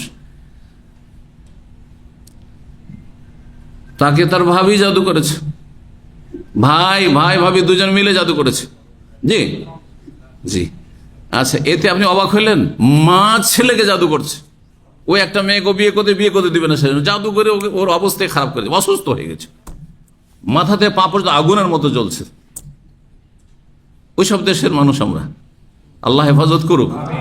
বাঙালি সমাজে যত সেহের জাদু আছে, দোয়া তাবিজার নামে এসব কুফরি আছে, এত বেশি পৃথিবী কোথাও নেই, এত বেশি আছে। ভুক্তভোগীরা আমার কাছে এসে বলে, সেই জন্য জানতে পারি এসব ঘটনা। বলছি এখানে এসে শোনা, বাইরে এসে বলছে। জি, অনেক সময় এই ঘটনাগুলি শুনে অত্যন্ত কষ্ট লাগে। আপনজন স্ত্রী স্বামীকে জাদু করছে, কিসের জন্য? যে ওর একটু সুরসুট হয়েছে, একটু বিয়ে করবো, বা প্রয়োজন হয়েছে বিয়ে করবো, বা বিয়ে করবে না এমনি হয়তো বলেছে আমি বিয়ে করবো, হয়তো দুষ্টামি করে, বিয়ে করবি তোর বিষ মেরে দেবো, দিল জাদু করে, যাতে করে তুই আমার জন্য পাগল থেকে পাগল হইতে গিয়ে একেবারে পাগল, মানে ডোজ বেশি হয়ে যাবে, কিন্তু পাগলই করে দিয়েছে, জীবনটাই শেষ। কথা বুঝতে পেরেছেন? স্ত্রী জাদু করছে। তারপরে মা চাই না এই বউকে, দেখতে পারে না, কিন্তু বউকে ভালোবাসে, তার আখলাক চরিত্র আমলে কোনো ত্রুটি নেই, তুই রাখবি একে? মা জাদু করছে কাকে? হ্যাঁ, ছেলেকে, যাতে করে তার অন্তরে ঘৃণা জন্মে যায়, আরে বউকে তাড়িয়ে দেয়। বহু হচ্ছে এগুলো, এত বেশি হচ্ছে। আর এইখানে জাদু টোনার দেশের মানুষ যখন একসাথে যখন খাবেন, তাহলে একই খাবার খাচ্ছেন, একই খাবার খাচ্ছেন, যেটা ও খাচ্ছে। যদি আপনার খুব সন্দেহ হয়, তো যেটা ও খাচ্ছে আগে খাক, তারপর উঠাবো করেন। বুঝলেন কথাটা? ধরেন যে যে আইটেমগুলো উঠিয়ে শুরু করছে, আগে দেখেন কোনটা দিয়ে শুরু করছে, ওইটা দিয়ে আপনি শুরু করেন।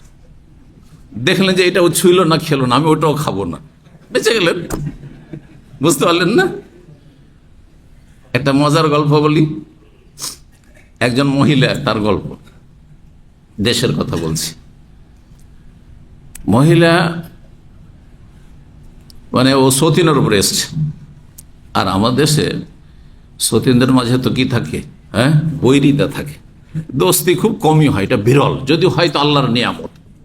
যদি কারো যদি দুই স্ত্রীর মাঝে বন্ধুত্ব থাকে, ভালোবাসা থাকে, হ্যাঁ, সম্প্রীতি থাকে, তো এটি আল্লাহর বিশেষ নিয়ামত। বলুন আলহামদুলিল্লাহ। ও বিনা বিয়েতে আলহামদুলিল্লাহ।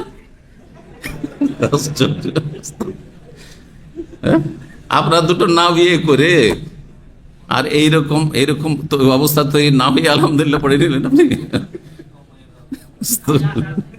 আছে, হ্যাঁ, ভালোবাসা আছে দুইজনে, না বিয়ে দিচ্ছে, বিয়ে দেয়, তাহলে ঠিক আছে। দেখেন, স্ত্রী যদি বিয়ে দেয়, স্ত্রী যদি বিয়ে দিতে পারে, তো জানবেন ওই স্ত্রীর মূল্য দেবেন আপনি, যে স্ত্রী আপনার বিয়ে দিচ্ছে। জি, এটি আল্লাহর বড় নিয়ামত। আমি এটি মদিনা ইউনিভার্সিটি যখন ছাত্র ছিলাম, তখন একজন ইথিওপিয়ার আমার খুব ঘনিষ্ঠ ক্লাসমেট ছিল, এখনো তার নাম মুখস্থ আছে, কত ঘনিষ্ঠতা ছিল, অথচ 35 বছর আগের ক্লাসমেট আমার, মুখতার আবদুল্লাহ হারারি। মক্কায় থাকতো সে, আর মক্কা থেকে এসে মদিনায় লেখাপড়া করতো। মক্কায় ছিল ছাত্র জীবনটা, মানে তার বাবা মা সব মক্কাতে সেটেল। তো ওর যেহেতু যারা সৌদি আরবে থাকে ওদের কাছে একটা করে গাড়ি থাকেই, তোর কাছে গাড়ি ছিল। তোর সাথে খাতির হওয়ার এটাও কারণ যে যখন সে মক্কা যেত, ওর বাপ মা তো ওখানে আছে, তো বলছে শেখ মতি, ইয়া আল্লাহ আমার সাথে চলেন, আমি একা একা যাচ্ছি, আপনার উমরা করা হবে, একসাথে আপনি যাবেন। তো ওর সাথে অনেকবারই আমি মক্কা গিয়েছি, হ্যাঁ, হজের সফরে গেছি, উমরার সফরে গেছি। তো ও বলছে আমার 2 স্ত্রী আছে। হ্যাঁ, 2 স্ত্রী আছে। তবে 2 স্ত্রী কিভাবে কি করলে এত তাড়াতাড়ি? তো যুবক মানুষ, আমরা তো এতে কলেজে পড়ছি, গ্রাজুয়েশনে। তো বলছে 2 স্ত্রী আছে। আমার বড় স্ত্রী বলছেন না তোমার বিয়ে দেবো, তোমার বিয়ে দেবো। আর তারপরে আলহামদুলিল্লাহ আমার বিয়ে দিয়েছে, সে পছন্দ করে বিয়ে দিয়েছে। তো এইটা যদি পেয়ে যান তো আল্লাহ শুকরিয়া আদায় করবেন, এবং বিশেষ করে ওই বড় স্ত্রী শুকরিয়া আদায় করবেন। কথা বুঝতে পারছেন না? আল্লাহ আনিস করলি ওয়ালে ওয়ালে দেয়, আমার শুকরিয়া আদায় করো, বাপ মায়ের শুকরিয়া আদায় করো। বাপ মার কেন শুকরিয়া আদায় করতে বলা হচ্ছে? বাপ মার অবদান আল্লাহর পরে সবচেয়ে বেশি, সেই জন্য। তো আপনার স্ত্রী যদি এই ভালো গুণের হয়, তাহলে তার শুকরিয়া আদায় করবে, জাযা আল্লাহ খের, আল্লাহ যেন জাযা খের দান করে। বুঝতে পারছেন না? জি। তো কি বলছিলাম, হ্যাঁ, ওই মহিলা সতীনের উপরে এসেছে। আর আগের যে সতীন বড় স্ত্রী, তার স্বামীর, তার বাচ্চা আছে। তো বলছে খাবার দাবার যখন তৈরি করতো, প্রথম দিকে তার পালপিটেশন লেগে থাকে যে কি জিনিস সতীন আমাকে মারার জন্য কিছু করে না করে, জাদুটোনা করে, কি বৃষ্টিস দেয়, সেই জন্য করতে সব সময় বলছে ওর বাচ্চাকে আমি আদর করতাম, আমার সতীনের ছেলেকে খুব আদর করতাম। আর আদরকে যেমনই খাবার দাবার সামনে রাখতো, আগে ওর বাচ্চাকে খাওয়াইতাম। কথা বুঝতে পারছি? আগে ওর বাচ্চাকে খাওয়াইতাম, যে তুই যদি আমাকে মারিস তো আগে তোর বাচ্চা মরুক। বুঝতে পারছেন? আস্তাগফিরুল্লাহ। কেন এগুলো বললাম? মেহমানের সাথে খেললে এই কুধারণাগুলি হবে না। মেহমানের সাথে খর ফায়দা রয়েছে। মেহমানের সাথে খেলে ভালোবাসা সম্পৃক্ত হবে, খাওয়িয়ে দেবে, শুক্রিয়া পাবেন আপনি। খরচও করলেন, কষ্টও করলেন, আপনার বিবিও কষ্ট করলো, আর যদি শুক্রিয়াটাও না পান, একটু দুয়াটাও ভালো করে না দেয়, খেয়ে দেখে দুর্নাম করে, তো এর চাইতে খারাপ আর কি হয়? তো এই জন্য মেহমানের সাথে খাওয়া ভালো। আরবদের এটি ছিল ট্রেডিশন, ভালো এটি। তো যাই হোক, বলছেন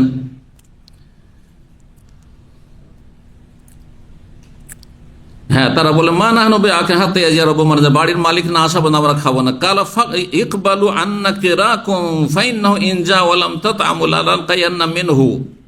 সুবহানাল্লাহ। আব্দুর রহমান ওই বাকর বাবা সম্পর্কে জানছেন যে বাবা কেমন মানুষ, মেহমানকে খাওয়াইতে বলেছে, যদি মেহমান না খায় তো বুঝবেন না, আমাদের উপর রাগারাগি করবেন, গালমন্দ করবেন, হ্যাঁ, মনটা খারাপ হবে আব্বার।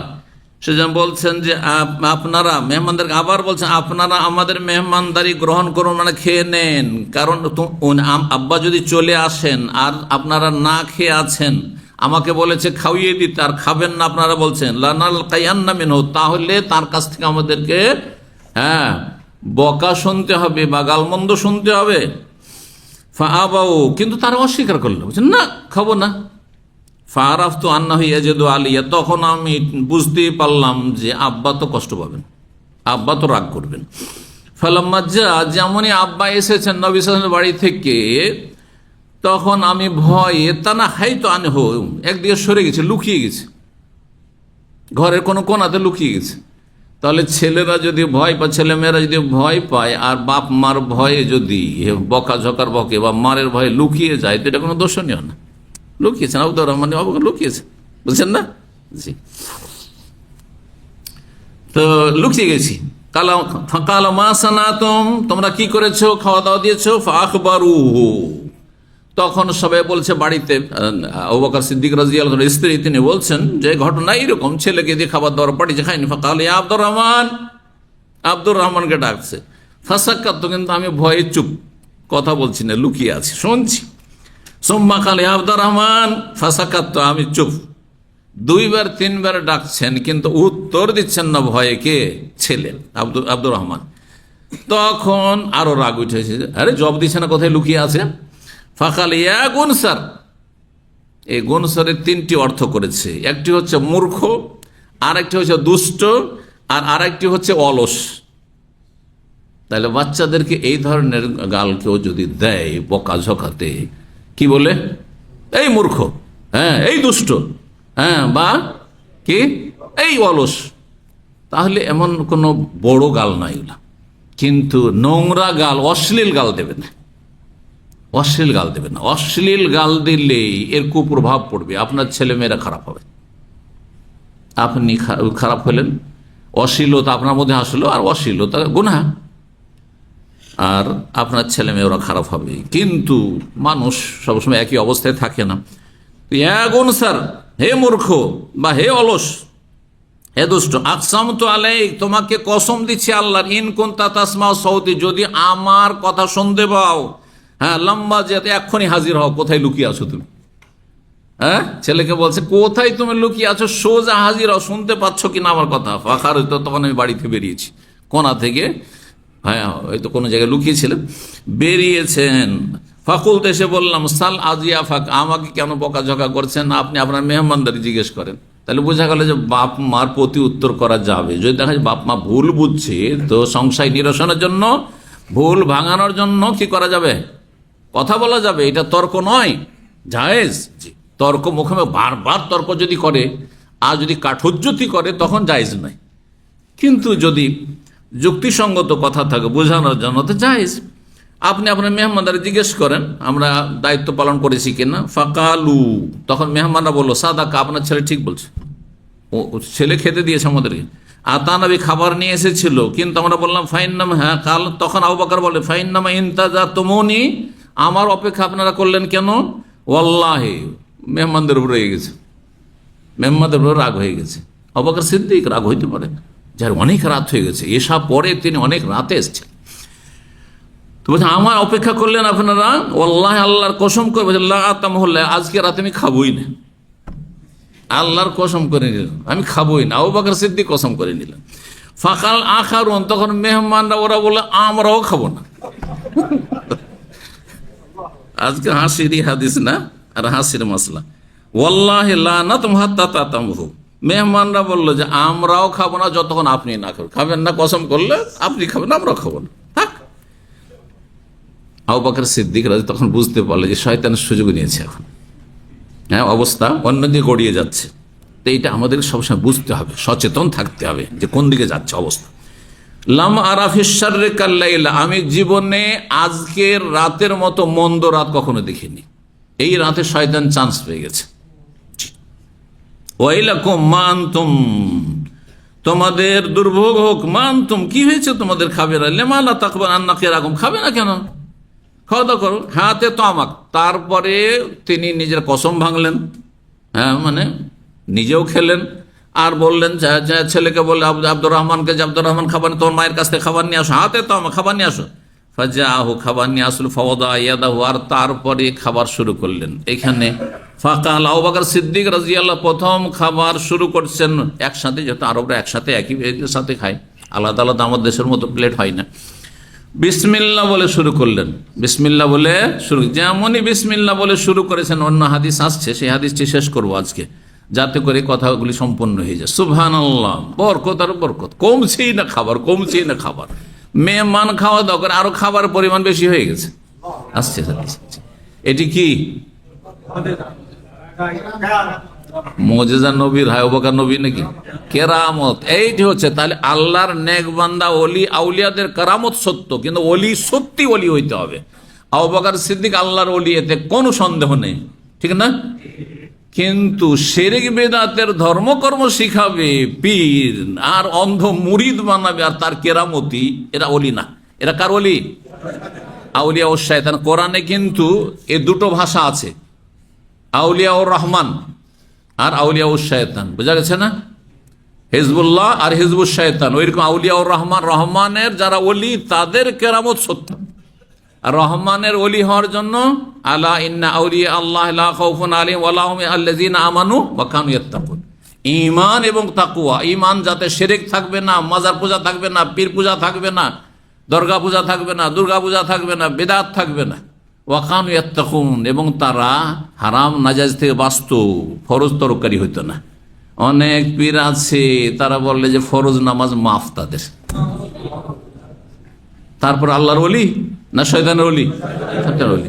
কোন নবীর নামাজ মাফ হয়েছে তাহলে? এই জন্য ওলিদের কেরামত সত্য, কিন্তু কার ওলি? সত্যি আল্লাহর ওলি হইতে হবে। আর এই যে কেরামতির ছড়াছড়ি, অথচ এরা পাক্কা সব বিদাতি, এদের কোনো কেরামতি নাই। এরা বিভিন্ন রকমের তদবির করে, জিন বশে করে, আর না হলে মন্ত্রতন্ত্র করে, জাদুটোনা করে, আর অসাধারণ কিছু দেখায়। তো জাদুঘর তো আসামের জাদুঘর তো দেখায় অলৌকিকত্ব, তো সেগুলো কি বল কেরামতি নাকি? না, সেগুলো জাদু। জি। বিসমিল্লাহ বলে খাবার শুরু করলেন, আর বললেন আল উল আলী শয়তান, আগে যেটা ঘটেছে আমি বললাম খাবো না, মেহমান বলো খাবো না, আর এসব যে রাগ টাগ করলাম এগুলো শয়তানের পক্ষ থেকে হয়েছে। তাহলে যখনই আপনি বুঝতে পারবেন যে কাজটা ভুল হচ্ছে, সাথে সাথে আপনি ফিরে আসবেন এবং শয়তানকে সুযোগ দেবেন না। ফাকালা, নিজেও খেলেন, আবু বকর ওয়াকালু, আর মেহমানরাও খেলো। 88 নম্বর অধ্যায় বলছে বাবু কৌলিদ দাইফিল সাহেব। এই অধ্যায় হচ্ছে মেহমান যদি বাড়িওয়ালাকে বলে, মেজবানকে, ওয়াল্লাহি আল্লাহর কসম করে বলছে লা আকুল হাত্তা তাকুল, আপনি না খেলে আমরাও খাবো না, বলা জায়েজ। ধরেন মেহমান এসছে আর বলছে খাওয়া দাওয়া করেন, খাবার দাওয়া দিয়ে দিয়েছেন আর বসেন খাওয়া দাওয়া করেন, আপনি না খেলে আমরা খাবো না। হ্যাঁ, তাইলে হয় সামান্য হলে একটু খান, আর না হলে ভালো করে ওদেরকে বুঝান যে আমি এক্ষুনি খাওয়া দাওয়া সেরে নিয়েছি, আমার এখন খেলে ক্ষতি হবে, এর খেতে পারছে না। আর এক লোক মা খেয়েই নিলেন, তাতে কোনো অসুবিধা নেই, হ্যাঁ, শরীক হয়ে গেলেন। এই মর্মে আবু জুহাইফা থেকে হাদিস বর্ণিত হয়েছে। এছাড়াও হাদিস রয়েছে এখানে, তারপরের হাদিস 6141 নম্বর হাদিস বলছেন আবু উসমান নাহদি, তিনি বলছেন কাল আব্দুর রহমান আবু বকর। আগের ঘটনাটাই একটু লম্বা করে আছে, অন্য কিছু অতিরিক্ত কথা রয়েছে। আব্দুর রহমান আবু বকর বলেন যে আবু বকর সিদ্দিক রাদিয়াল্লাহু তাআলা আনহু কয়েকজন মেহমান অথবা একজন মেহমান, বর্ণনাকারী সন্দেহ, নিয়ে আসলেন ফামসা, সন্ধ্যাবেলা নবী সাল্লাল্লাহু আলাইহি ওয়াসাল্লামের কাছ থেকে, আর তারপরে চলে গেলেন নবী সাল্লাল্লাহু আলাইহি ওয়াসাল্লামের কাছে। ফামসা ইনদান নবী সাল্লাল্লাহু আলাইহি ওয়াসাল্লাম, নবী সাল্লাল্লাহু আলাইহি ওয়াসাল্লামের কাছে চলে গেলেন, মেহমান বাড়িতে রেখে দিয়ে, আর তারপরে চলে গেলেন। ফালাম্মা যা, যখন ফিরে আসলেন, কালাত উম্মি, তখন আমার আম্মা বললেন, কাকে? স্বামীকে, আবু বকরকে, ইহতাবাস্তান দাইফিকা ওয়া দিয়াফিকা, আপনার মেহমান থেকে আপনি কোথায় এতক্ষণ বিলম্ব করলেন?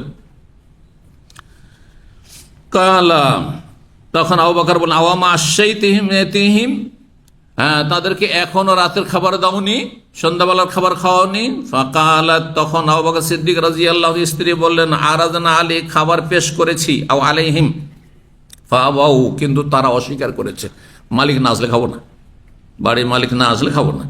ফাগাজে আবু বকর, আবু বকর সিদ্দিক রাদিয়াল্লাহু তাআলা রেগে গেলেন।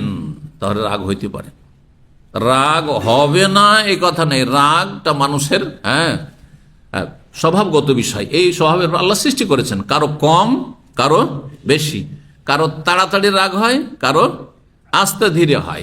আপনার একটা জিনিসের রাগ হয়েছে, ওতে আমার রাগ হয় না, পার্থক্য থাকতে পারে, কিন্তু রাগ প্রতিটি মানুষের আছে, রাগ প্রতি মানুষের আছে। সবচেয়ে ভালো রাগী মানুষকে দেখি, রাগী মানুষের কয়েকটা ভাগ আছে হাদিসে। সবচেয়ে ভালো রাগী মানুষ, তাড়াতাড়ি রাগ উঠে, ওইটা ভালো হলো, উল্টা কথা, হ্যাঁ, দেরিতে উঠে আর পরে তাড়াতাড়ি, রাগবে না, আর তারপরে রেগে গেলে, হ্যাঁ, রেগে গেলে তাড়াতাড়ি যদি পড়ে যায় তাহলে সবচেয়ে ভালো। কথা বুঝতে পারছেন না? সবচেয়ে খারাপ কে তাহলে? পড়বে দেরিতে। মাশাআল্লাহ, ঠিক। তাহলে কয় রকম হইতে পারে মানুষ? সারিউল ফাইয়ে সারিউল গজব, হ্যাঁ, বাতিউল ফাইয়ে বাতিউল গজব, সারিউল ফাই, হ্যাঁ, বাতিউল গজব, আর সারিউল গজব বাতিউল ফাই, 4 রকম। কথা বুঝতে পারছেন? হাদিসের ভাষা বললাম 4 রকম। সময় স্বল্পতায় আর ব্যাখ্যা করছি না, 4 ভাগে ভাগ করা যেত মানুষকে। তো বলছেন যে হ্যাঁ, আবু বকর সিদ্দিক রাদিয়াল্লাহু তাআলা রাগান্বিত হলেন, ফাসাব্বা ওয়াজাদ্দা, আর তারপরে গালমন্দ করলেন, ওই জায়গা গাল, হ্যাঁ, ছেলেকে বকাঝকা করলেন, স্ত্রীকে বললেন বকাঝকা, তুমি ছেলেকে খাওয়াইতে বলতে পারো নি, ইত্যাদি বলেছি। ও হালাফা আল্লাহ, আর রাগে তিনি হলফ করে নিলেন, কসম করে নিলেন যে তিনি খাবেন না, আজকে খাবই না। ফাখতাবা তো আনা, এখন বলছেন আব্দুর রহমান যে আমি লুকিয়ে গেছিলাম, ভয়ে আমি লুকিয়ে গিয়েছিলাম। তখন আবু বকর বলছে ইয়া গুনসুর, হে মূর্খ, মা হে দুষ্ট, হে অলস। ফাহালাফাতিল মারআতু, যখন আবু বকর সিদ্দিক রাদিয়াল্লাহু কসম করে যে আমি আজকে রাতে খাবোই না, কেন খাওয়ানি মেহমানকে, তখন স্ত্রী বলে আমিও আল্লাহর কসম, আমিও খাবো না। এখানে অতিরিক্ত আসলো না, আগেরটাতে নাই ওইটা। আগেরটাতে মেহমানরাও কসম করেছে, মেহমান হচ্ছে আমরাও খাবো না, তাহলে কসম করেন তার বলছে আমরা খাবো না, আপনি খাবেন না আমরা খাবো না। আর আবু বকর সিদ্দিক কসম করেছেন, কিন্তু এখানে অতিরিক্ত কি জানতে পারলাম, যখন রাগ করে স্ত্রীকে বলছে তোমরা খাওয়ানি, আমি কসম করে বলছি খাবো না, তুমি খাবে না তো আমরা খাবো না, কসম করে বলছি। স্ত্রীও কসম করে নিয়েছে। আর তারপরে আসছে এখানে জি মেহমানরাও কসম করে নিয়েছে, তাহলে এখানে অতিরিক্ত জানতে পারলাম, আগেরটাতে ছিল না। কিন্তু মেহমান বলছে আপনার সবাই কসম, আমরাও কসম, সব কসম আর কসম।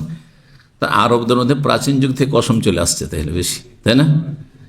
এত বেশি হইতে হবে না, তবে সাহাবায়ে কেরামদের মধ্যে এত বেশি ছিল না, এখন আরো বেশি বেড়ে গেছে। এক শ্রেণীর লোকে সবকিছুতে কসম, সবকিছুতেই কসম। আরে মেহমান বাড়িতে এসছে, চা গাওয়া খাওয়ানোর পরে তাকে বলছে খাওয়া দাওয়া করে যেতে হবে, আজকে খাওয়া দাওয়া করে যেতে হবে, আশা তো বলছে না খাবো না, বললাম হালাফ তো তালাক, যদি না খান তোমার বিবি তালাক। আরে তোর মেহমান খাবে না, বিবি কোন দোষ করলো? এটা জাহেলদের হলফ, জাহেলদের কসম, এটা ঠিক নয়। কিন্তু আপনি আল্লাহর কসম করেন, সেটা ঠিক আছে, যে আল্লাহর কসম করে বলছি হ্যাঁ যে খেতে হবে, না হলে আমাকে কাফারা দিতে হবে। এখন কি করবেন করেন। তো এরকম হইলে হাদিসে রয়েছে এবারুল মুকসেম, কোন ভাই যদি কেউ কসম করে নেয় তাহলে কসম থেকে তাকে উদ্ধার করেন, মানে কাফারা যেন না দিতে হয়, যে কসম যখন করে নেই তো খেয়ে নিন, বুঝতে পারছেন না? কিন্তু আপনি স্ত্রী তালাকের কেন কসম করবেন, এগুলো যে হালাত আছে। তো বলছেন যে সবাই তো কসম করে ফেললো, আল্লাহ ইয়াতামু খাবেন, আও ইয়াতামু হাত্তা ইয়াতামু, যতক্ষণ খাবেন না আবু বকর ততক্ষণ পর্যন্ত মেহমানরাও খাবেন না। ফাকাল আবু বকর, তখন আবু বকর সিদ্দিক রাদিয়াল্লাহু তাআলা আনহু, তিনি সবচেয়ে জ্ঞানী তাদের মাঝে, তখন তিনি বলেন কান্না হাযিহি মিনাশ শায়তান, এটা তো শয়তানের তরফ থেকে হয়ে গেল। আমিও কসম করলাম, স্ত্রীও কসম করে নিল খাবো না, আর মেহমানও বলছে আল্লাহর কসম খাবো না, তো এই তো শয়তান সুযোগ পেয়ে গেল। ফাদাবিতম, তখন রাগ ঠান্ডা করে খাবার নিয়ে ডাকলেন, ফাআকালা, নিজেও খেলেন, অন্যরাও খেলো, সবাই মেহমানরা। ফাজালু লা ইয়ারফাউনা লুকমাতান ইল্লা রাবা মিন আসফালিহা আকসারু মিনহা, যেমনই বিসমিল্লাহ বলে এক লোকমা উঠাচ্ছেন, দেখছেন যে ওর চাইতে বেশি কি হয়ে যাচ্ছে, ফুলে যাচ্ছে খাবার।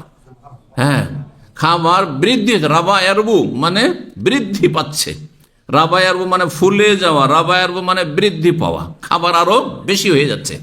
এই জন্য সুদকে রেবা বলা হয়। সুদকে কি বলা হয়? আহাল্লাল্লাহুল বাই'a ওয়া হাররামার রিবা, ইয়া আইয়ুহাল্লাযিনা আমানু লা তাকুলুর রিবা। কেন বলা হয়? বাহ্যিক সুদে বাড়লো, হ্যাঁ বাহ্যিক বাড়লো সেজন্য, কিন্তু আসলে সুদে সত্যিকার অর্থে বাড়ে না। সুদের বরকতকে আল্লাহ ধ্বংস করে দেন। ইয়ামহাকুল্লাহু রিবা, আল্লাহ বলছেন সুদকে আল্লাহ নিশ্চিহ্ন করে দেন, ধ্বংস করে দেন। জি, তো যেমনই একটা লোকমা উঠাচ্ছেন, তেমনি আরবিতে তাহলে লোকমা, এই শব্দটির বাংলা এখন পর্যন্ত আমি খুঁজে পাইনি। এক লোকমা, দুই লোকমা, হ্যাঁ কি এগুলো আঞ্চলিক ভাষা, আমাকে শুদ্ধ ভাষা দিতে হবে যেটা বইয়ে লেখা যাবে। আর এইসব ওই গ্রাম্য ভাষা আমি চাই না। শুদ্ধ ভাষা যদি কেউ ভাষাবিদ থাকেন এখানে যারা আছেন, বিএ পাস, এমএ পাস, বাংলায় যদি থাকেন তো আমাকে এইটা দিয়ে যাবেন, জাযাকাল্লাহ। হ্যাঁ, কি মুডটা আলাদা জিনিস, মুষ্টি আলাদা জিনিস, ওটা এক কথা। আমি অনেক দেখেছি লোকমা, হুবহু লোকমার শাব্দিক অর্থ নেই, একবারে যতটা উঠে এইভাবে, এটার নাম লোকমা। এক মুষ্টি কোথায় এরকম করে খায় নাকি? হ্যাঁ, এটা হচ্ছে এক মুষ্টি। ওই যে মুষ্টি দিত আমাদের দেশে গ্রামে, ওই যে চাল প্রত্যেক দিনে মহিলারা এক মুঠ উঠিয়ে রেখে দিত, এটা না মুষ্টি।